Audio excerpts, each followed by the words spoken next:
I'm Joanna Jeffery and I run Read Successfully Limited, and I'm the director, and it's been going for about 6 years.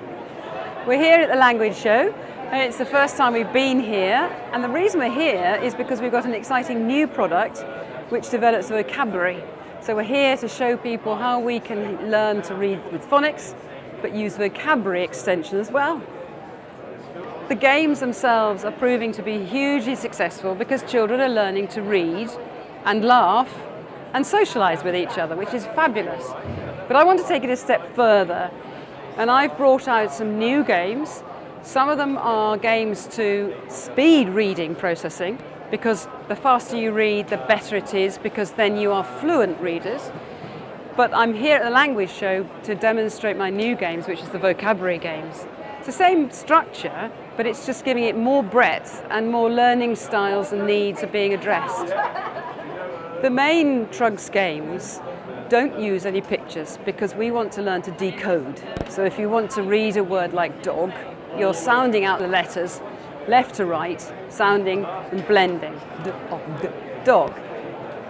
But that doesn't tell you what a dog is. And there are a lot of things around that say, well, if you put a picture with a dog, does that teach you to read dog, or does that teach you the vocabulary? And the answer is it doesn't do either.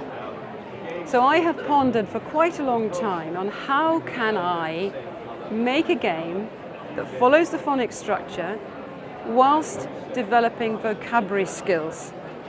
What can I do to ensure that the students and the children are actually discovering for themselves? So if they read a word like dog, how can they find the picture of dog? And that's what I've cracked, and that's what I've done, and that's what I'm bringing here. One of the things about the game is, you know what a dog is, so to explain a dog and then find a picture of a dog probably isn't quite right. So if I said to you, when you get to stage 11, you're revising and practicing the sound of s, as in mice. And I've got a card which is ocelot. Now, not many people know what an ocelot is. So they see the word ocelot, that's great, that's practicing that phonics rule. But they don't know what it is. So underneath the word ocelot is a sentence. So they read the sentence, and it says, an ocelot is a creature. Oh, right, so it's in the category of creature. If they can't read creature, there's a clue at the top in red letters, which is a C and an R, which is short for creature. So they then find the category cards, and they see the other creatures with soft Cs, mice, ocelot, and centipede. And then they find the picture cards, and they read the sentence underneath. A centipede is a creature. Well, that's not what an ocelot is. And then they find an ocelot is a creature. So they find the card themselves, and there's the picture of the ocelot. Well, I'm not going to tell you what an ocelot is. You'll have to find that out for yourself. Well, the games are divided into 3 boxes, and in each box there are 4 decks.